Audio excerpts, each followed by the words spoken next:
ભલે ગમે તેટલા સગા હોય, પરંતુ આ 3 પ્રકારના લોકો પાસે પોતાની પત્નીને, બેટીને કે બહેનને ક્યારેય એકલી ન છોડતા. નહીંતર ઘણી વખત જીવનમાં ખૂબ જ પસ્તાવાનો વખત આવે છે. કહેવાય છે કે આ દુનિયામાં વિશ્વાસી લોકો તો ઘણા બધા હોય છે, પરંતુ અમુક પરિસ્થિતિમાં આ વિશ્વાસીઓ પણ વિશ્વાસનું ખૂન કરી દેતા હોય છે. એટલા માટે જ કહેવાય છે કે અવિશ્વાસીનો ક્યારેય વિશ્વાસ ન કરવો, અને વિશ્વાસીનો પણ વિશ્વાસ કરતાં પહેલાં વિચારવું જોઈએ. કારણ કે ઘણી એવી બાબતોમાં વિશ્વાસીનો પણ વિશ્વાસ ના કરવો જોઈએ. કેવી બાબતોમાં વિશ્વાસીનો વિશ્વાસ ના કરવો જોઈએ? આ બાબતને આધારિત આજની આ વાર્તા કહાની છે. આ કહાનીથી ખૂબ જ સરસ બોધપાઠ મળે છે. આ કહાની વાર્તામાં જણાવવામાં આવેલી અગત્યની વાતો હંમેશા યાદ રાખવા લાયક છે. મનુષ્યના જીવન ઉપયોગી છે. દર્શક મિત્રો, આ વાર્તા કહાની ખૂબ જ લોંગ છે. જો તમે પૂરી સાંભળશો તો જ તમને મજા આવશે. માટે સમય કાઢીને આ વાર્તા કહાનીને આરંભથી અંત સુધી જરૂરથી સાંભળવાનો આગ્રહ રાખો. આગળ વધતા પહેલાં આપ સૌને નિવેદન છે કે વિડીયોને જો પસંદ આવે તો લાઈક શેર કરજો અને ચેનલને સબસ્ક્રાઈબ કરી દેજો જો ના કરેલી હોય તો. એક નગરમાં રાજા સ્વભાવે ખૂબ જ ક્રૂર હતા. રાજાને દીકરીઓથી ખૂબ જ નફરત. જો પોતાના ઘરે દીકરીનો જન્મ થાય તો એ દીકરીને મરાવી નાખતા. રાજા હંમેશા દીકરાની જ કામના રાખતા. રાજાને દીકરીઓથી આટલી નફરત, આટલી ઘૃણા કેમ હતી? એનું પણ એક કારણ હતું. એક વખત રાજા શિકાર કરવા હાટુ જંગલમાં જાય છે. તો જંગલમાં રાજાની એક સાધુથી મુલાકાત થાય છે. તે સાધુ સંન્યાસીને જોઈને રાજાના મનમાં એક જિજ્ઞાસા જાગી ઉઠી. રાજાએ તે સંન્યાસીને પોતાનો પરિચય આપ્યો અને તેમને પૂછ્યું કે, હે સાધુ મહારાજ, તમે તો ખૂબ જ પહોંચેલા સાધુ લાગો છો. આ સમયે મારી રાણી ગર્ભવતી છે અને હું જાણવા માગું છું કે તેના કુખેથી પુત્ર જન્મશે કે પુત્રી? તો સાધુ સંન્યાસીએ કહ્યું કે, હે રાજન, હું એ તો નથી જાણતો કે તમારી રાણીના કુખેથી પુત્ર જન્મશે કે પુત્રી, પરંતુ એટલું જરૂર કહીશ કે જો તમારી રાણીએ પુત્રીને જન્મ આપ્યો તો તમારો સર્વનાશ નિશ્ચિત છે. હવે સાચા સંત, સાધુ, સંન્યાસી હોય તો એક દીકરી માટે આવું વિચારે, પણ આ તો પાખંડી હતા. એટલે સંન્યાસીની વાત સાંભળી અને રાજા ખૂબ જ ભયભીત થઈ ગયો અને તે વિચારવા લાગ્યો કે જો મારી રાણીએ પુત્રીને જન્મ આપ્યો તો હું ક્યાંયનું પણ નહીં રહું, મારો સર્વનાશ થઈ જશે. આવા અનેક પ્રકારના વિચારો રાજાના મગજ ઉપર સવાર થઈ ગયા. હવે રાજાને પુત્રીના નામથી જ નફરત થવા લાગી. તેણે પોતાની રાણીને આવીને આ જ વાત કહી કે, હે રાણી, ભૂલથી પણ આપણા ઘરમાં પુત્રીનો જન્મ ના થવો જોઈએ. જો આપણા ઘરમાં પુત્રીનો જન્મ થયો તો હું તને મારી નાખીશ અને તે પુત્રીને પણ મારી નાખીશ. રાજાની આવી વાત સાંભળી અને રાણી તો ભયભીત થઈ ગઈ. રાણી જાણતી હતી કે રાજા ખૂબ જ જિદ્દી છે. જો પુત્રીનો જન્મ થયો તો તેને મરાવી નાખશે. હવે તો રાણી રોજ ભગવાનને પ્રાર્થના કરવા લાગી કે, હે પરમાત્મા, મને પુત્રી ના આપતા, નહીં તો રાજા તેને જીવિત નહીં છોડે. અને એક દિવસ ભગવાનની કૃપાથી રાણીએ સૌથી પહેલાં એક પુત્રને જન્મ આપ્યો. આ જોઈને રાણીને રાજા ખૂબ જ પ્રસન્ન થયા.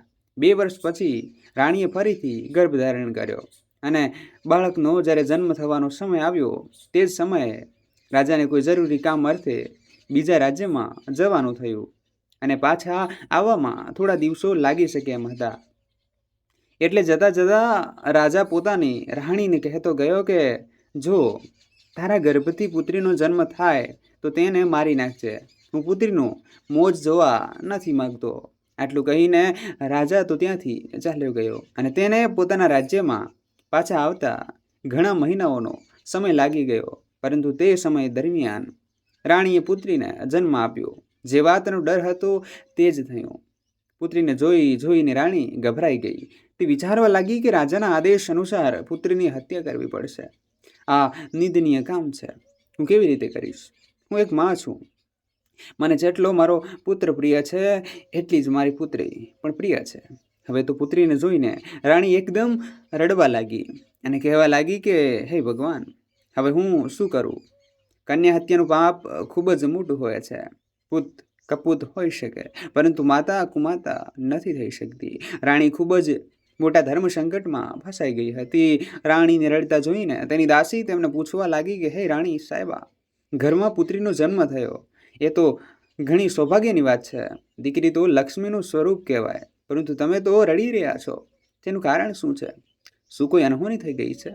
એટલે રાણી બોલી કે દાસી, હકીકતમાં જે ના થવાનું હતું તે જ થયું. ત્યારબાદ રાણીએ દાસીની બધી જ વાત કહી જણાવી કે આપણા મહારાજે આ કન્યાને મારવાનો આદેશ આપ્યો છે. હવે તું જ મને જણાવ કે હું આ માસૂમ દીકરીનો જીવ કેવી રીતે લઈ શકું?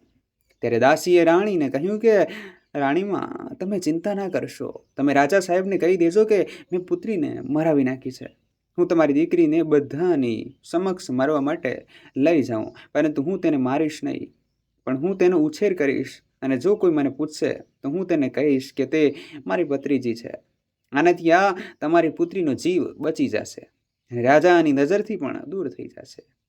આ પુત્રીના પાલન પોષણને લઈને તમે નિશ્ચિત રહો. હું તેને મારી દીકરીની જેમ સંભાળીશ. દાસીની વાત સાંભળીને રાણી ખૂબ જ ખુશ થઈ ગઈ અને તે વિચારવા લાગી કે મારી પુત્રી ભલે મને જોવા ન મળે, પરંતુ કમસે કમ તે જીવિત તો રહેશે. ત્યારબાદ રાણીએ ઉદાસ મનથી થોડા આભૂષણ અને ઝવેરાત તે દાસીને પોતાની પુત્રીની પરવરિશ માટે આપ્યા.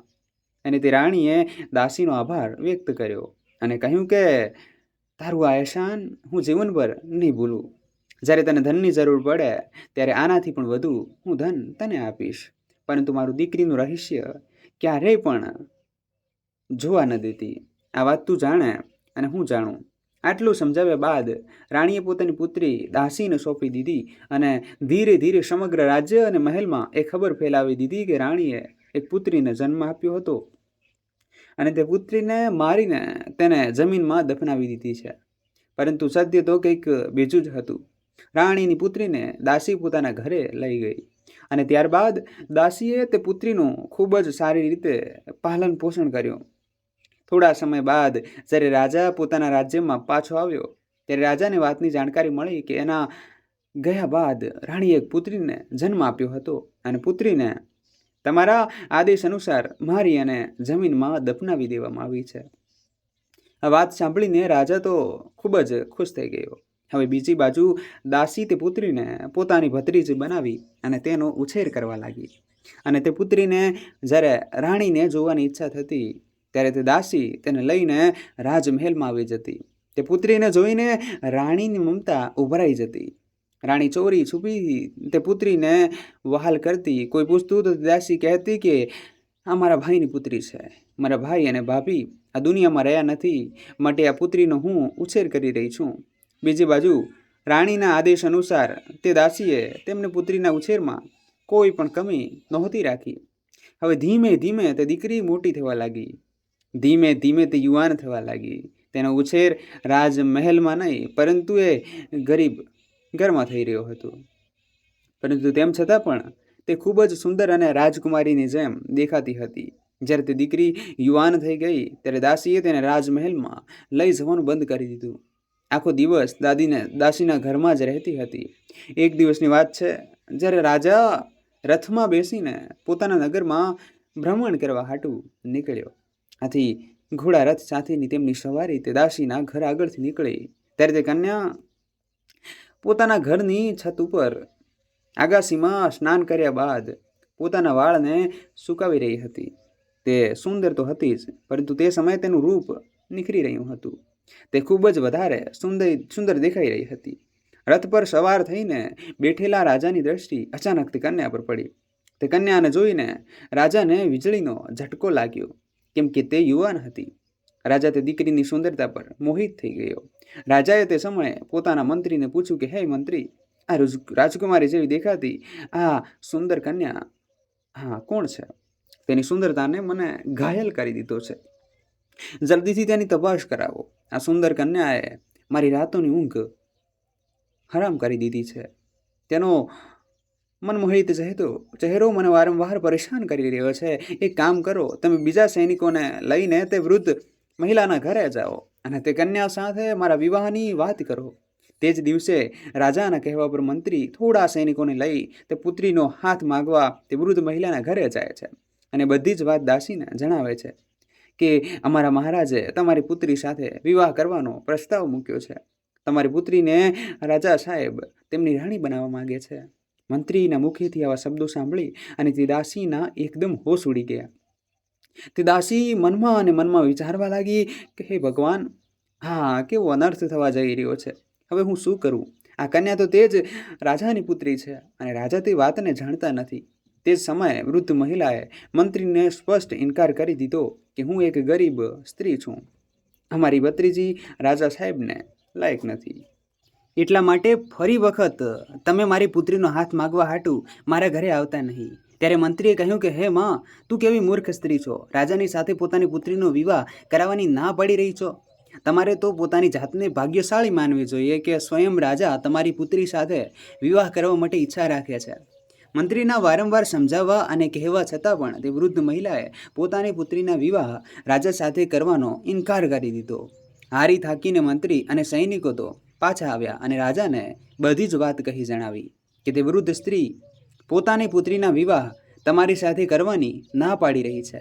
ફરી વખત રાજાએ મંત્રી અને સૈનિકોને આદેશ આપ્યો કે જાઓ, સામ દામ દંડ ભેજ કોઈ પણ નીતિ અપનાવો, પણ એ વૃદ્ધ મહિલાને એની પુત્રી સાથે વિવાહ કરવા રાજી કરો. મંત્રી અને સૈનિકો તે વૃદ્ધ દાસીના ઘરે ફરી વખત ગયા અને તેમના દ્વારા સેંકડો પ્રકારની લાલચ આપવામાં આવી, તેને ડરાવી ધમકાવવામાં આવી, પરંતુ વૃદ્ધ મહિલા આ પ્રસ્તાવ માટે રાજી નહોતી. એ વૃદ્ધ મહિલાની જીદ જોઈને રાજા એકદમ ક્રોધમાં આવી ગયો. રાજાએ તે જ સમયે આદેશ આપ્યો કે વૃદ્ધ મહિલાને પકડીને મારા દરબારમાં હાજર કરો. રાજાનો આદેશ સાંભળીને સૈનિકો તે વૃદ્ધ મહિલાના ઘરે ગયા અને તેને પકડીને રાજાના દરબારમાં લઈ આવ્યા. તે વૃદ્ધ મહિલાને બંધક બનાવીને ખૂબ જ ચાબુકથી મારવામાં આવ્યો. સૈનિકોના મારને તે વૃદ્ધ મહિલા વધુ સહન ન કરી શકી. ચાબુકના મારથી દુઃખી થઈ ગઈ અને દર્દથી પીડાઈને તે વૃદ્ધ મહિલા રાજાના પગમાં પડી ગઈ અને બધી જ હકીકત રાજાને જણાવી દીધી કે મહારાજ, આ દીકરી બીજું કોઈ નહીં પણ તમારી જ સગી દીકરી છે. તમારી રાણીએ જ્યારે મને તે પુત્રીને મારવા માટે આપી ત્યારે મને તમારી દીકરીને મારવું યોગ્ય ન લાગ્યું. તેને મારવાના બદલે મેં તમારી પુત્રીને મારા ઘરમાં રાખી અને મારા ભાઈની પુત્રી બનાવીને તેનું પાલન પોષણ કરવું યોગ્ય સમજ્યું. મેં જ તમારી પુત્રીનું પાલન પોષણ કરીને આટલી મોટી કરી છે. જો તમે તમારી પુત્રી સાથે લગ્ન કરશો તો મોટો અનર્થ થઈ જશે. આ બધું ખૂબ જ મોટું પાપ કહેવાય છે. દાસીની વાત સાંભળીને રાજા આશ્ચર્યચકિત થઈ ગયો. રાજા ખૂબ જ અચંબિત રહી ગયો અને વિચારવા લાગ્યો કે હે ભગવાન, હું કેટલું મોટું પાપ કરવા જઈ રહ્યો હતો. તમે મને આટલા મોટા પાપમાં પડવાથી બચાવી લીધું. હવે રાજા તો ખૂબ જ ક્રોધિત થઈ ગયો. રાજાએ રાણીને કહ્યું, ઠીક છે, હું હજી પણ તેને જીવિત નહીં રહેવા દઉં, હું તેને મારી નાખીશ.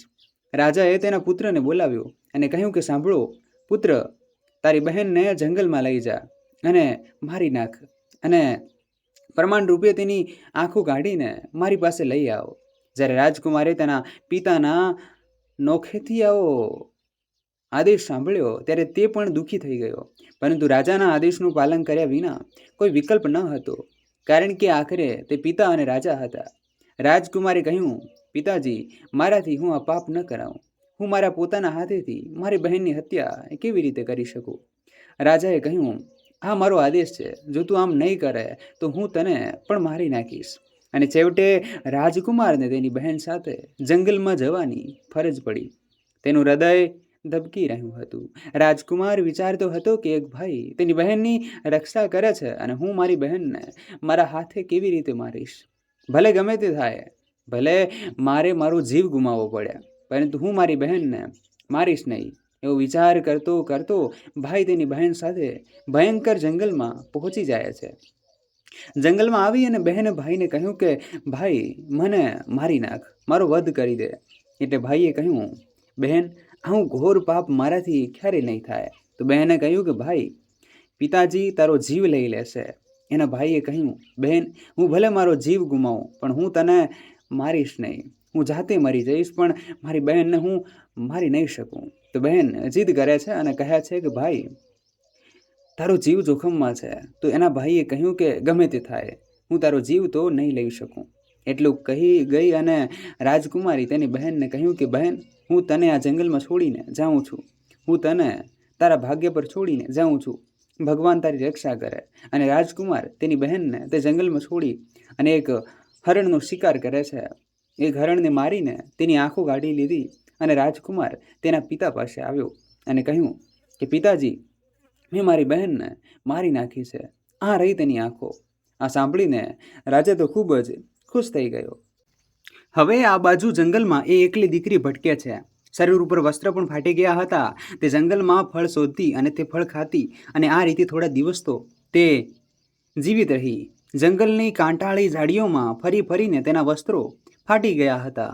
હવે તે અર્ધનગ્ન અવસ્થામાં ફરી રહી હતી. તેના પૂરા શરીરને ઢાંકવા માટે વસ્ત્ર પણ ના હતા. અને એક દિવસ તેની નજર એક પ્રવાસી ઉપર પડી, જે ઘોડા પર સવાર હતો. તે બીજું કોઈ નહીં પણ એક યુવાન રાજા હતો. તેને જોઈને તે દીકરી ઝાડ પર ચડી ગઈ અને તેના શરીરને પાંદડાઓથી ઢાંકવાનો પ્રયાસ કરવા લાગી. તે યુવાન રાજાની દ્રષ્ટિ તે ઝાડ પર ગઈ. તે વિચાર કરવા લાગ્યો કે ઝાડ પર આ જંગલમાં કોણ બેઠું હશે. તે ઘોડા પરથી નીચે ઉતર્યો અને ઝાડની ટોચ પર જોવા લાગ્યો અને પૂછ્યું કે તમે કોણ છો. આમ બરાબર નજર દોડાવી તો રાજાને એ ખાતરી થઈ ગઈ છે કે તે એક સ્ત્રી છે. એટલે પૂછ્યું કે દેવી, તમે કોણ છો? કોઈ અપ્સરા છો, કોઈ પરી છો કે તમે કોઈ દેવી છો? ત્યારે દીકરીએ કહ્યું કે ના, હું નથી પરી, હું નથી અપ્સરા કે નથી કોઈ દેવી, હું એક દુખિયારી છું. તો પેલા નવયુવાન રાજાએ કહ્યું કે નીચે આવો, શું વાત છે, તમે કોણ છો? તમે આમ ઝાડ ઉપર ચડીને જંગલમાં કેમ બેઠા છો? નીચે આવો, હું બાજુના રજવાડાનો રાજા છું, તમે મારાથી ગભરાશો નહીં.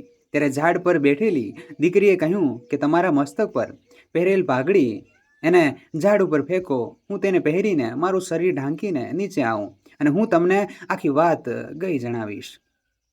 પછી યુવાન રાજાએ તેની પાઘડી હતી તે ઉતારીને ઝાડ પર ફેંકી. પછી તે દીકરીએ પાઘડીથી પોતાનું શરીર ઢાંક્યું અને નીચે આવી. તેની સુંદરતા જોઈને નવયુવાન રાજાના હોશ ઉડી ગયા અને રાજા બોલ્યો, તમે તો ખૂબ જ સુંદર છો. તમે છો કોણ? તમે ક્યાંના રહેવાસી છો? મને સાચું કહો. પછી તે દીકરીએ ખોટું બોલતા કહ્યું કે આ દુનિયામાં મારું કોઈ નથી. હું રસ્તો ભટકી ગઈ હતી. જંગલી જાનવરોના ડરથી આ ઝાડ પર ચડીને બેઠી હતી. તો પેલા નવયુવાન રાજાએ પૂછ્યું કે હવે મારી સાથે ચાલશો? હું તમારી સાથે વિવાહ કરીશ. તમે મારી રાણી બનીને મહેલમાં રાજ કરશો. તે દીકરીએ તો મનોમન ભગવાનનો આભાર માન્યો. રાજાએ દીકરીને લઈ અને પોતાના નગરના એક પંડિતના ઘરે પહોંચ્યો અને પંડિતને જઈને કહ્યું કે પંડિતજી, આ કન્યાને તમારી પોતાની દીકરી માની લો અને કાલે હું તેનો હાથ માગવા માટે તમારી પાસે આવીશ. રાજા ખૂબ જ નીતિવાદી માણસ હતો. એટલે પંડિતે કહ્યું, જેવો આપનો હુકમ. આજથી આ મારી દીકરી છે તેને મારા ઘરે રાખીશ. જ્યારે બીજો દિવસ આવ્યો ત્યારે રાજા પંડિતના ઘરે કન્યાનો હાથ માગવા માટે ગયા અને સમય આવે તે રાજાએ કન્યા સાથે વિવાહ કરી લીધા. તે હવે રાણી બની ગઈ. પછી નવયુવાન રાજાએ તેની રાણીને પૂછ્યું કે તમે ક્યાંના છો? તમારા પિતાનું નામ શું છે? શું તમે મારી સાથે કોઈ ખોટું તો નથી બોલી રહ્યા ને? પણ રાણીએ વાત ટાળી દીધી અને કહ્યું કે રાજા સાહેબ, સમય આવે કહીશ, તમે ચિંતા લેશો નહીં. અને વખત પોતાની ગતિથી આગળ વધતું ગયું. પછી રાજા અને રાણીએ એક પુત્રને જન્મ આપ્યો. રાજા અને રાણી બંને ખૂબ જ ખુશ હતા. રાજા પોતાની રાણીના અતીત વિશે જાણવા માંગતો હતો, પરંતુ રાણીએ વાતને ટાળી દીધી અને કહ્યું કે રાજા સાહેબ, ચિંતા ન કરો, સમયે કહી જણાવીશ. અને સમયને આધીન રાણીએ બીજા પુત્રને જન્મ આપ્યો. એના પછી રાણીએ ત્રીજા પુત્રને જન્મ આપ્યો અને દરેક સંતાનના જન્મ વખતે રાજા રાણીનો ભૂતકાળ જાણવાની કોશિશ કરતો હતો, પરંતુ રાણીએ ક્યારેય કહ્યું નહીં. અને જ્યારે પાંચમા પુત્રનો જન્મ થયો પછી રાજાએ રાણી પર દબાણ કર્યું કે હવે મને તમારે સત્ય કહી જણાવવું પડશે. મેં તમને કેટલી વાર પૂછ્યું, કેટલા વર્ષો વીતી ગયા, હું તમારા વિશે સત્ય જાણવાની કોશિશ કરતો રહ્યો છું. માટે કૃપા કરીને મને સત્ય જણાવો કે તમે કોણ છો. વારંવાર રાજાના દબાણની વશ થઈ અને રાણીએ તેના જીવનની આખી સત્યતા કહી જણાવી. રાણીની આંખમાં આંસુ હતા અને કહ્યું કે હું ફલાણા દેશના રાજાની દીકરી છું. મારા પિતાને પુત્રીઓ પસંદ નથી, એટલે બાળપણથી મારા પિતાથી સત્ય છુપાવી અને હું દાસીને ત્યાં મોટી થઈ. પરંતુ એક દિવસ મારા પિતાજીને આ વિશે ખબર પડી ગઈ. તેથી તેમણે મારા ભાઈને કહ્યું કે મને જંગલમાં લઈ જાય અને મારીને મારી આંખો ગાળી અને લઈ આવે. એવો આદેશ આપ્યો હોવા છતાંય પણ મારા ભાઈએ મારો વધ ના કર્યો અને મને જંગલમાં ભગવાન ભરોસે છોડી અને ચાલ્યો ગયો. અને પછી તમે મળી ગયા અને તમે મને તમારી રાણી બનાવી. રાણીની વાત સાંભળી અને રાજાની આંખમાં પણ આંસુ આવી ગયા. એ રાજાનું નામ રાજા ચંદ્રભાણ હતું. રાજા રાણીના પિતાને ધિક્કારવા લાગ્યા અને એક દિવસ તેથી રાજા પોતાની રાણીને કહે છે કે રાણી, હું તમને તમારા પિતાજીની પાસે મળવા માટે લઈ જાઉં તો શું તમે મારી સાથે આવશો? ત્યારે તે રાણીએ પોતાના પિતાને મળવાની ના પાડી દીધી. પણ રાજાએ ખૂબ જ આગ્રહ કર્યો કે તમારે એક વખત તમારા પિતાજીને જરૂર મળવું જોઈએ. રાજાના વારંવાર કહેવા પર તે રાણી પોતાના પિતાને મળવા હાટુ રાજી થઈ. બીજા દિવસે રાજાએ રાજ્યમાં જવા માટે નક્કી કર્યું. રથને શણગારવામાં આવ્યું અને જવા માટેની બધી તૈયારીઓ થઈ ગઈ. રાજાની પાસે જરૂરી કામ આવી ગયું એટલે રાજાને ખૂબ જ જલ્દીથી એક બીજા નગરમાં જવાનું થયું. ત્યારે રાજા ચંદ્રભાણુએ તેના મંત્રી અને સેનાપતિને કહી દીધું કે તમે એક સેનાની ટુકડી લઈ અને રાણીની સાથે જાઓ. હું મારું કામ પતાવીને ત્યાં આવી જઈશ. આ રીતે રાજા ચંદ્રભાણે સૈનિકોની સાથે પોતાની રાણીને પોતાના પિતાને ત્યાં મોકલી દીધી. તેમણે રાણીને સમજાવી દીધી કે પોતાના પિતાજીને ત્યાં જઈ અને તું ગભરાતી નહીં, હું તમારા પહોંચતા પહેલાં તમારા પિતાના ઘરે પહોંચી જઈશ. બીજી તરફ રાજાના સૈનિકો અને મંત્રી પોતાની ટુકડી લઈ અને તે રાણીની સાથે રાણીના પિયર તરફ જવા રવાના થઈ ગયા. રાજા ચંદ્રભાણના રાજ્ય ખૂબ જ દૂર હતું. ચાલતા ચાલતા રસ્તામાં જ રાત પડી ગઈ. એક જગ્યાએ તેમણે તંબુ લગાવી અને વિશ્રામ કરવાનું નક્કી કર્યું અને આખી રાત ત્યાં જ રોકાઈને આરામ કરવાનું નક્કી કરે છે. જે જગ્યાએ રાણીનો તંબુ બાંધવામાં આવ્યો હતો તે જ જગ્યાએ મંત્રીનો પણ તંબુ બાંધવામાં આવ્યો હતો. એટલે બાજુમાં મંત્રીનો તંબુ જોઈને રાણી કહેવા લાગી કે શું તમે જાણતા નથી કે હું રાજાની રાણી છું અને એક રાજાની પત્ની પણ છું, તો તમે તંબુ કેમ લગાવ્યો? ત્યારે મંત્રીએ જવાબ આપ્યો કે હે રાણી સાહેબા, મહારાજે અમને તમારી દેખરેખ રાખવા માટે મોકલ્યા છે. જો તમને કે તમારા પુત્રોને કંઈ થયું તો અમે રાજાને શું ઉત્તર આપીશું? એટલે રાણીના વારંવાર ના પાડવા છતાં પણ મંત્રી માન્યું નહીં. બીજી તરફ સાંજે બધાએ ભોજન કર્યું અને બધા ચાલીને આવ્યા હતા એટલે ખૂબ જ થાકી ગયા હતા. એટલે તે બધા જલ્દીથી સૂઈ ગયા અને રાત્રિના બીજા પહોરમાં તે મંત્રી હતો તે રાણીના તંબુમાં ઘૂસી ગયો અને જેવો જ મંત્રી રાણીના તંબુમાં ઘૂસ્યો ત્યારે તરત જ રાણી એકદમ ઉઠીને ત્યાં બેસી ગયા. રાણી તે મંત્રીની ખરાબ નિયતને જાણી ગયા. હવે રાણીને ખબર પડી ગઈ હતી કે મંત્રીના મગજમાં કોઈ ને કોઈ પ્રકારની ખોટ છે. જેવો જ મંત્રીને પોતાના તંબુમાં જોયો ત્યારે રાણી જોરથી ચિલ્લાયા અને કહ્યું કે ખબરદાર, જો તમે મને સ્પર્શ કર્યો છે તો મારા તંબુમાંથી અત્યારે જ બહાર નીકળી જાઓ. રાણીએ તે મંત્રીને વારંવાર પોતાના તંબુમાંથી બહાર નીકળવા હાટું કહ્યું, પરંતુ મંત્રીએ કોઈ પણ પ્રકારની વાત માની નહીં. મંત્રી ધીમે ધીમે આગળ વધતો રહ્યો. ત્યારે રાણીએ જવાબ આપ્યો કે હે દુષ્ટ મંત્રી, શું તને અંદાજો છે કે તું મારું શું કરવા જઈ રહ્યો છે? કે તું તો અત્યારે જ આ તંબુમાંથી બહાર નીકળી જાય. રાણીની વાતને તે મંત્રીએ નજરઅંદાજ કરી દીધી. ત્યારે તે સમયે તે રાણીએ પોતાના મોટા પુત્રને તે મંત્રીની સામે ઊભો કરી દીધો. ત્યારબાદ રાણીએ તે મંત્રીને ભગવાન અને પોતાના પુત્રને સોગંદ આપ્યા. તેમ છતાં પણ તે મંત્રી પાછું જવા માટે તૈયાર ન હતો. તે મંત્રીના મગજમાં શૈતાન ઘૂસી ગયો હતો. તે વાસનામાં આંધળો થઈ ગયો હતો. તે સમયે તેને કંઈ પણ દેખાઈ રહ્યું ન હતું. એના દિલ અને દિમાગમાં રાણીનો સુંદર ચહેરો વસી ગયો હતો. મંત્રી આગળ વધ્યો અને તલવાર કાઢીને રાણીના મોટા પુત્રનું મસ્તક તળથી અલગ કરી દીધું. પોતાના પુત્રનું મસ્તક કપાયા બાદ રાણી સમજી ગઈ કે આ દુષ્ટ મંત્રી હવે માનશે નહીં. ત્યારે પોતાની ઇજ્જત બચાવવા માટે રાણીએ નરમ સ્વભાવ કરી અને કહ્યું કે તમે થોડી વાર થોભી જાઓ, મંત્રી હું હમણાં જાઉં છું. ત્યારબાદ તમારા મનમાં જે હોય તે તમે કરી લેજો. અને આટલું કહ્યા બાદ રાણી પોતાના તંબુમાંથી બહાર નીકળ્યા છે અને ત્યાંથી ભાગી જઈને જંગલમાં જતા રહ્યા. સવાર પડતા સુધી રાણી જંગલમાં છુપાઈને રહ્યા અને જ્યારે સવાર થયું તે ત્યાંથી પોતાના તંબુમાં પાછા આવે છે. ત્યારે રાણીએ જોયું કે પોતાના પુત્રનું મસ્તક ત્યાં કપાઈને પડ્યું હતું અને તેનું ધડ અલગ પડ્યું હતું. પોતાના પુત્રની લાશ જોઈને રાણીની હાલત વધારે ખરાબ થઈ ગઈ. પોતે રોદન કરે છે પરંતુ તે કંઈ પણ કરી શકે તેમ ન હતી. તે શેતાનની સામે લાચાર હતી. પોતાના પુત્રના મૃત્યુથી દુઃખી થઈ અને તે રાણી તે મંત્રી સાથે આગળ ચાલવા લાગ્યા. અને ચાલતા ચાલતા બીજી સાંજ પડી ગઈ અને તે કોઈ એક બીજી જગ્યાએ રોકાણ કરે છે અને બીજી રાત્રિ માટે તંબુ બાંધવામાં આવ્યા. ત્યારે રાણીના તંબુની નિકટ સેનાપતિનો તંબુ બાંધવામાં આવ્યો. ત્યારે રાણીએ તે સેનાપતિને બોલાવીને કહ્યું કે તમે તમારા તંબુને અહીંથી હટાવી લો. ત્યારે સેનાપતિએ જવાબ આપ્યો કે રાણી સાહેબા, મારી જવાબદારી છે કે હું તમારી રક્ષા કરું. રાણીના વારંવાર ના પાડવા છતાં પણ એ સેનાપતિએ પોતાનું તંબુ ત્યાંથી હટાવ્યું નહીં. હવે રાણીને બધું સમજાઈ ગયું હતું. આ વાતોનો વિચાર કરીને ચિંતામાં હતા અને રાણી આખી રાત ઊંઘ્યા નહીં. જ્યારે અડધી રાત્રિ થાય છે ત્યારે તે સેનાપતિના મગજમાં વાસનાનો શેતાન જાગી ઉઠ્યો અને રાણીના તંબુમાં ઘૂસી ગયો. ત્યારે રાણીએ તે સેનાપતિને પણ લલકારીને કહ્યું કે હે સેનાપતિ, શું તું જાણતો નથી કે હું કોણ છું? તને ખબર હોવી જોઈએ કે હું રાજાની પત્ની છું અને એક રાજાની પુત્રી પણ છું. આ બધું જાણવા છતાં પણ તું મારા તંબુમાં ઘૂસી આવે છે. અત્યારે જ મારા તંબુમાંથી બહાર નીકળી જા. તે દુષ્ટ સેનાપતિ ક્યાં માનવાવાળો હતો?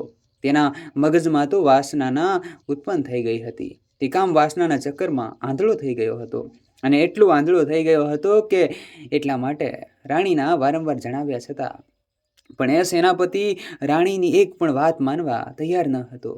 જ્યારે તે રાણી તરફ આગળ વધવા લાગ્યો ત્યારે રાણીએ પોતાના નાના પુત્રને સેનાપતિની સામે ઊભો કરી દીધો અને તેને સોગંદ આપી કે તને મારા પુત્રના સોગંદ છે, જો તે મારા પર ખરાબ દ્રષ્ટિ નાખી છે તો. રાણીની આ વાત સાંભળીને તે સેનાપતિએ પોતાના મ્યાનમાંથી તલવાર બહાર કાઢી અને રાણીના નાના પુત્રના મસ્તકને દળથી અલગ કરી દીધું. આ રીતે રાણીના બીજા પુત્રનું પણ મસ્તક કપાઈ ગયું. ત્યારે તે સમયે રાણીએ કહ્યું કે સેનાપતિ, તમે થોડી વાર માટે થોભી જાઓ, હું હમણાં જાઉં છું. ત્યારબાદ તમારી જે ઈચ્છા હોય તે તમે મારી સાથે કરી લેજો. અને ત્યારબાદ રાણી ત્યાંથી ભાગી ગઈ અને જંગલમાં પહોંચી ગયા. આગળ જતાં તેમને એક ઊંડી નદી જોવા મળી. હવે રાણીએ મનમાં દ્રઢ નિશ્ચય કરી લીધો કે હવે મારા સંતાન પણ નથી રહ્યા, મારા પુત્ર નથી રહ્યા, તેવામાં હવે હું જીવીને શું કરીશ? એટલે આવો નિર્ણય કરીને તે મરવાના ઉદ્દેશથી નદીમાં કૂદી પડ્યા. પરંતુ પાણીનો વહાવ એટલો બધો તેજ હતો કે જેવા રાણી તે નદીમાં કૂદે છે અને નદીમાં વહેતા વહેતા તે જંગલના એ કિનારે પહોંચી ગઈ. સવાર પડી ગઈ હતી અને તે કિનારે બે સંન્યાસી પોતાના ગુરુના વસ્ત્ર ધોવા હાટું આવ્યા હતા. તે સમયે તે સંન્યાસીઓએ જોયું કે કોઈ સ્ત્રી નદીમાં વહીને પોતાના તરફ આવી રહી છે. ત્યારે તે બંને સંન્યાસીઓએ તે રાણીને પકડી અને નદીના પાણીમાંથી બહાર કાઢી. હવે તે રાણીના પગ નીચેથી જમીન સરકી ગઈ.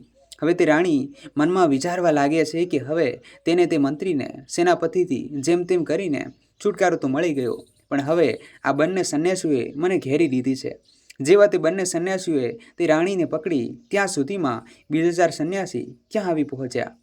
હવે રાણી વધારે ગભરાઈ ગઈ અને તે વિચારવા લાગી કે હવે તો હું અહીં વધારે મુસીબતમાં ફસાઈ ચૂકી છું. હવે મારું શું થશે? તે રાણી એટલી બધી સુંદર હતી કે તેને જોઈ કોઈ પણ જોવે તો પાગલ થઈ જાય. હવે તે સંન્યાસીઓ એકબીજાને હારે લડવા લાગ્યા, એકબીજા સાથે ધક્કા મૂકી કરવા લાગ્યા અને એકબીજાને ધક્કો મારતા મારતા કહેવા લાગ્યા કે આ રાણી તું મારી છે. આખરે એક સંન્યાસીએ કહ્યું કે આપણે આપણા ગુરુજી પાસે જઈ અને ન્યાય કરાવીએ અને આપણા ગુરુજી જ આપણો યોગ્ય નિર્ણય કરશે. ત્યારે સંન્યાસીઓ પોતાના ગુરુ પાસે રાણીને લઈને ગયા અને પોતે પોતાની ઈચ્છાને વ્યક્ત કરી.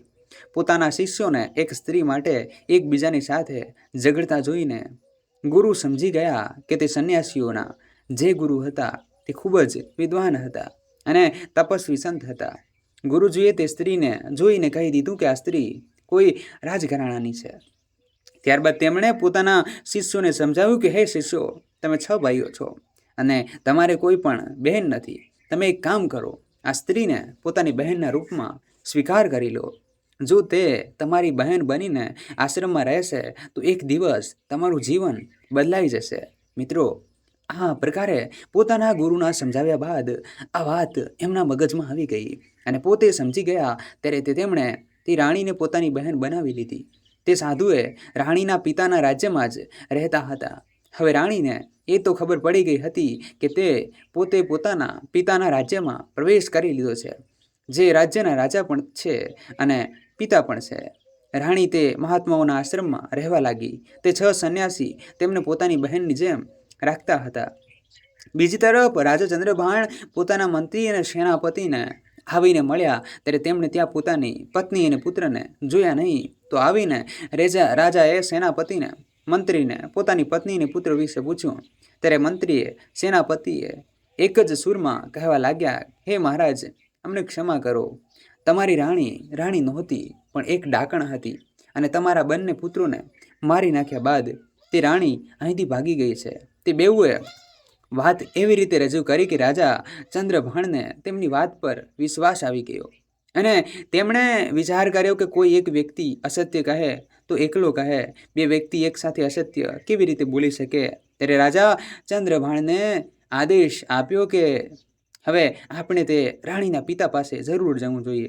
એટલે રાજા ચંદ્રભાણ તેના સેનાપતિ અને મંત્રીની સાથે રાણીના પિતા પાસે પહોંચી જાય છે. બીજી તરફ એ આશ્રમમાં રાણીએ પોતાના 6 સંન્યાસી ભાઈઓને કહ્યું કે તમે બધા રાજાની પાસે જાઓ અને રાજાને કહેજો કે મારી બહેન તમારા દરબારમાં એક કથા સંભળાવવા માંગે છે. જો રાજા સાહેબ તમે કથા સાંભળવા માંગતા હો તો અમે તેને તમારા દરબારમાં બોલાવી લઈએ, કારણ કે તે રાણીને ખબર હતી કે તારા પિતાને કથા સંભળાવી ખૂબ જ ગમતી હતી. હવે તે 6 યોગી ભિક્ષા માગવાના બહાને તે રાજવીના દરબારમાં પહોંચી ગયા અને તેમણે રાણી દ્વારા કહેલી વાત રાજા સમક્ષ રજૂ કરી. સંન્યાસીઓની વાત સાંભળીને રાજાએ તરત જ તેમને મંજૂરી આપી દીધી અને કહ્યું કે જો મને તમારી બહેનની કથા પસંદ આવશે તો તમારી બહેનને હું મારા મહેલમાં કથા સંભળાવવા માટે રાખી લઈશ. બીજા દિવસે તે 6 યોગી પોતાની બહેનને લઈ અને રાજ દરબારમાં પહોંચ્યા. તે સમયે તે રાણી એક સંન્યાસીના વેશમાં હતી, એટલા માટે કોઈ તેને ઓળખી ન શક્યું. જ્યારે તે રાણી એ દરબારમાં કથા સંભળાવી ત્યારે બધા લોકો ખૂબ જ ધ્યાનથી સાંભળવા લાગ્યા.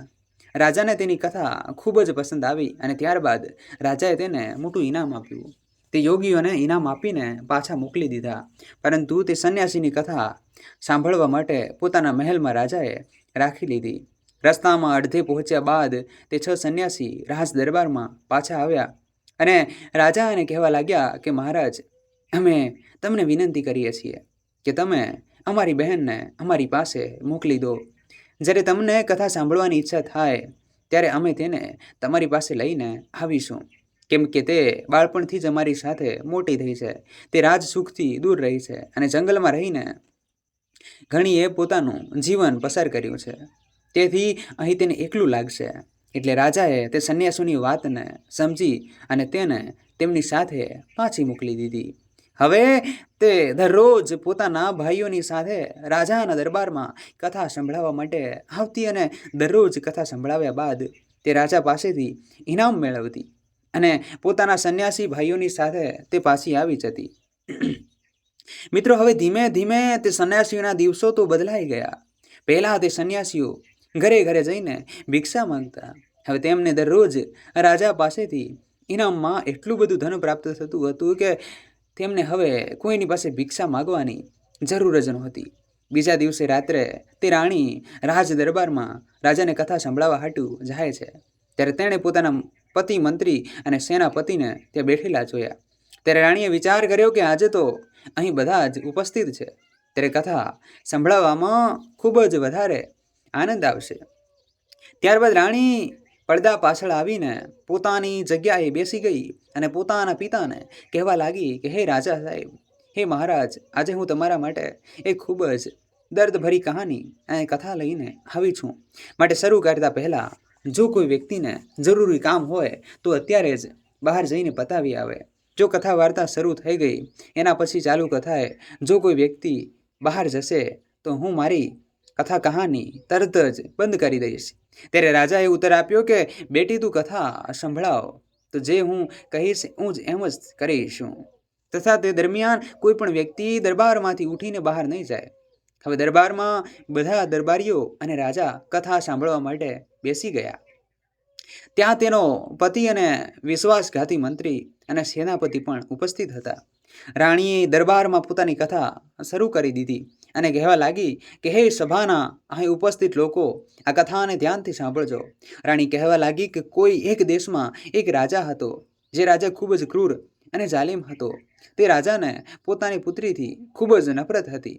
જ્યારે તેના ઘરે પુત્રીએ જન્મ લીધો ત્યારે તેણે તેના પુત્રને તેની પુત્રીને મારવા માટે તેની સાથે જંગલમાં મોકલી દીધી. રાજાએ પોતાના પુત્રને આદેશ આપ્યો હતો કે તેની પુત્રીને મારી અને તેની આંખો ગાડીને લઈ આવજે અને તેની આંખો ગાડીને મને બતાવજે. હવે રાજાએ રાણીના પિતા આ કહાની સાંભળીને વિચારવા લાગ્યા કે આ તો મારી જ કહાની છે. ખુશ થઈને રાજાએ તે સંન્યાસીઓની તરફ પોતાની મોતીઓની માળા ફેંકીને કહ્યું કે આ કહાનીને અંત સુધી જરૂર સંભળાવવામાં આવે.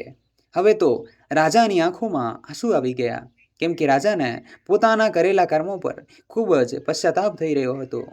ત્યારબાદ રાણી આગળ કહેવા લાગી કે મહારાજ, જ્યારે તેનો ભાઈ તેને મારવા માટે જંગલમાં લઈ ગયો ત્યારે તે ભાઈએ પોતાની બહેન રાજકુમારીને મારી નહીં અને જંગલમાં પોતાની બહેનને એકલી છોડી અને રાજમહેલમાં પાછો આવી ગયો. હવે આ જાણીને રાજા થોડા પ્રસન્ન થયા. ત્યારે તે રાજા વિચારવા લાગ્યા કે કદાચ એવું બની શકે કે આજે પણ મારી પુત્રી જીવિત હોય. હવે તે રાણી કહાનીને આગળ વધારતા કહે છે કે જ્યારે તેનો ભાઈ તેની બહેનને જંગલમાં છોડીને આવ્યો ત્યારે તે બહેન જંગલમાં ભૂખ અને તરસથી આમ તેમ ભટકવા લાગી. ભૂખ લાગવા પર વૃક્ષોના પાન અને ફળ ફૂલ ખાવા લાગતી અને આ રીતે તેણીએ પોતાની જાતને જીવિત રાખી. આમ જંગલમાં ભટકતા ભટકતા તેના શરીર પર એક પણ વસ્ત્ર રહ્યું નહીં. ત્યારે ઘોડા પર સવાર થઈ અને ફરતા ફરતા ત્યાં એક વ્યક્તિ આવ્યો. તે માણસ કોઈ એક રાજ્યનો રાજા હતો અને તેની નજર જ્યારે તે રાજકુમારી પર પડી ત્યારે તે રાજકુમારી નિર્વસ્ત્ર હાલતમાં હતી. તે રાજાએ તે રાજકુમારીને તેનું શરીર ઢાંકવા માટે પોતાની ચાદર આપી અને ત્યાંથી તેને પોતાના નગરમાં લઈ આવ્યો અને કંઈ પણ જાણ્યા વગર રાજાએ તે રાજકુમારી સાથે વિવાહ કરી લીધા. રાણી કહાની સંભળાવી રહી હતી અને રાણીના પિતા અને રાજા સમજી ગયા કે આ તો મારી જ કહાની છે. ત્યારબાદ તેમણે ખુશ થઈ અને એક મોતીની માળા સંન્યાસીઓની તરફ ફેંકીને કહ્યું અને આ કહાનીને અંત સુધી જરૂર સંભળાવવામાં આવે. ત્યારબાદ આગળ તે રાણીએ કહેવા લાગી કે પછી તે રાજકુમારી એક રાજાની રાણી બની ગઈ અને રાજાની રાણી બન્યા બાદ તેની કુખેથી 2 પુત્રોનો જન્મ થયો. એક દિવસ તેના પતિએ તેની પત્નીને તેના જીવનની બધી જ ભૂતકાળની ઘટનાઓ પૂછી કે તમે કોણ છો અને જંગલમાં તમે નિર્વસ્ત્ર કેમ ભટકી રહ્યા હતા. ત્યારે પોતાના પિતાની કરતૂત વિગતમાં તેના પતિને જણાવે છે. આ સાંભળીને તેનો પતિ ખૂબ જ દુઃખી થયો અને તેનો પતિ દિલનો ખૂબ જ સારો અને ઉત્તમ કોટીનો માણસ હતો અને તે રાજાએ બીજા દિવસે તેની રાણીને પોતાના પિતાને મળવાના હાટુ તૈયારીઓ શરૂ કરી, પરંતુ તેણે ભૂલ કરી દીધી. તેણે પોતાની પત્ની અને પુત્રોની રક્ષા માટે પોતે સ્વયં ના જઈને તેના મંત્રી અને સેનાપતિને તેમની સાથે મોકલી દીધા અને એ જ એમની સૌથી મોટી ભૂલ હતી. કેમ કે કહેવાય છે કે ભલે કોઈ કેટલો પણ સગો કેમ ના હોય પણ પોતાની યુવાન પત્ની, યુવાન બહેન કે યુવાન દીકરીને બીજા કોઈ વ્યક્તિ પર ભરોસો કરી અને તેની સાથે ક્યારેય એકલી ના મૂકવી જોઈએ. ભલે તે કેટલું પણ વફાદાર અને વિશ્વાસપાત્ર કેમ ન હોય, પરંતુ જ્યારે વાસના તેમના દિમાગ પર હાવી થઈ જાય છે ત્યારે તેની બધી જ વફાદારી અને વિશ્વાસ ઊંઘી જાય છે. એમ પણ એક સ્ત્રી પુરુષ માટે આકર્ષણનું કેન્દ્ર હોય છે. એટલે જો તે ક્યારેય એકલી કોઈ બીજા પુરુષ સાથે જાય છે અને તેની પાસે રોકાય છે ત્યારે તે વ્યક્તિના મગજમાં કામ ઉત્તેજનાનો વિકાર ઉત્પન્ન થઈ જાય છે. એટલે ભૂલથી પણ પોતાની બહેન, દીકરી કે પોતાની પત્નીને કોઈ અન્ય વ્યક્તિના ભરોસે ના છોડવી જોઈએ. કહેવાય છે કે સ્ત્રી ધન અને વિધા જેની પાસે રહે છે એની જ થઈ જાય છે. રાણી આ બધું પોતાના પિતાના દરબારમાં પોતાની કહાની રૂપે સંભળાવી રહી હોય છે ત્યારે તેના પિતા અને તેનો પતિ રાજા ચંદ્રબાણ તેની કહાનીને ખૂબ જ ધ્યાનથી સાંભળી રહ્યા હતા. રાણી કહાનીને આગળ વધારતા કહે છે કે તે રાજાએ પોતાની પત્ની અને પુત્રોને તે સેનાપતિ અને મંત્રી સાથે મોકલી દીધા. સબર ખૂબ જ લાંબો હતો. ચાલતા ચાલતા જ્યારે સૂર્યાસ્ત થયો ત્યારે તેમણે ત્યાં રોકાઈ જવાનો નિર્ણય કર્યો અને મંત્રીએ પોતાનું તંબુ તે રાણીના તંબુની પાસે જ બનાવ્યું. રાણીએ તેનો ખૂબ જ વિરોધ કર્યો પરંતુ તે માન્યું નહીં. ત્યારે રાત્રિના સમયે તે મંત્રીએ રાણી સાથે દુષ્કર્મ કરવાનો પ્રયાસ કર્યો. રાણીના વારંવાર નિવેદન કરવા છતાં પણ તે દુષ્ટ મંત્રી માન્યો નહીં અને તે મંત્રીએ રાજાના પુત્રની હત્યા પણ કરી દીધી. જ્યારે મંત્રીએ તેના પુત્રની હત્યા કરી દીધી ત્યારે રાણીએ પોતાની ઇજ્જત બચાવવા હાટુ ત્યાંથી જંગલમાં ભાગી ગઈ અને આખી રાત તેણીએ જંગલમાં વિતાવી. જેમ તેમ કરીને તેણીએ પોતાના પતિવ્રત ધર્મને બચાવ્યો. જ્યારે બીજા દિવસે સવારે રાણી પોતાના તંબુમાં પાછી આવી ત્યારે તેને પોતાના પુત્રની લાશ પણ જોવા મળી નહીં. જેમ જેમ કહાની આગળ વધતી રહી હતી ત્યારે બીજી તરફ મંત્રીના હોશ ઉડી રહ્યા હતા. હવે તે ધીરે ધીરે તે મંત્રી કોઈને કોઈ બહાનું બતાવીને રાજાના દરબારમાંથી બહાર જવાનું વિચારી રહ્યો હતો. ત્યારે રાજાએ તરત જ ક્રોધ કરી અને તેને ત્યાં બેસાડી દીધો. રાણી આગળ કહે છે કે જ્યારે તેઓ મુસાફરીમાં આગળ વધવા લાગ્યા અને બીજી રાત પડી ત્યારે બીજી જગ્યાએ તેમણે વિશ્રામ માટે તંબુ બાંધ્યું. ત્યારે રાણીના તંબુની બાજુમાં સેનાપતિએ તંબુ બાંધ્યો અને રાણીએ વિરોધ કરવા છતાં પણ તે તંબુને હટાવ્યો નહીં અને અડધી રાતે તે સેનાપતિ દુષ્કર્મ કરવાના ઈરાદાથી રાણીના તંબુમાં ઘૂસી ગયો. રાણીએ પહેલાં તો તેને ખૂબ જ સમજાવ્યું કે અહીંથી ચાલ્યા જાઓ, પરંતુ તે દુષ્ટ સેનાપતિ ત્યાંથી જવા તૈયાર ન હતો. રાણીએ તેને તેના નાના પુત્રની સોગંદ આપી અને આ કહાની સાંભળતા સેનાપતિ પણ ગભરાવા લાગ્યો અને તે વિચારવા લાગ્યો કે આ તો મારો ભેદ ખુલી રહ્યો છે. એટલે તે પણ ઊભો થઈને ભાગવા માટે જઈ રહ્યો હોય છે ત્યારે રાજાએ ગુસ્સો કરીને તેને પણ ત્યાં બેસાડી દીધો. એટલે સેનાપતિ પણ પોતાનો મોલ અટકાવીને ત્યાં બેસી ગયો. બીજી તરફ કહાની ચાલુ જ હતી. સંન્યાસીની રૂપી રાણી આગળ કહે છે કે ત્યારબાદ સેનાપતિએ પણ તે રાણીના નાના દીકરાની હત્યા કરી દીધી. સેનાપતિ મનમાં કામ વાસણના વિકાર સાથે રાણી તરફ આગળ વધવા લાગ્યો. ત્યારે તે સમયે કોઈને કોઈ રીતે રાણી પોતાનો જીવ બચાવી અને ત્યાંથી ભાગીને જંગલમાં જતી રહી અને ત્યાંથી તે એક નદીમાં કૂદી પડી. ત્યારે તેની કિસ્મતે પણ તેનો સાથ આપ્યો નહીં અને તે બિચારી જીવતી બચી ગઈ. તે નદીમાં વહેતા વહેતા જંગલના એક કિનારે પહોંચી ગઈ અને ત્યાં 6 સંન્યાસીઓના હાથમાં આવી ગઈ. ત્યારે તે 6 સંન્યાસીઓએ પણ તે રાણીને પોતાની પત્ની બનાવવા ઈચ્છા વ્યક્ત કરી, પરંતુ તેમના મહાન બુદ્ધિમાન ગુરુજીએ તે સંન્યાસીઓથી આ પાપ થતાં બચાવી લીધો અને ગુરુજીના વારંવાર સમજાવ્યા બાદ તે સંન્યાસીઓએ તે રાણીને પોતાની બહેન તરીકે સ્વીકાર કર્યો.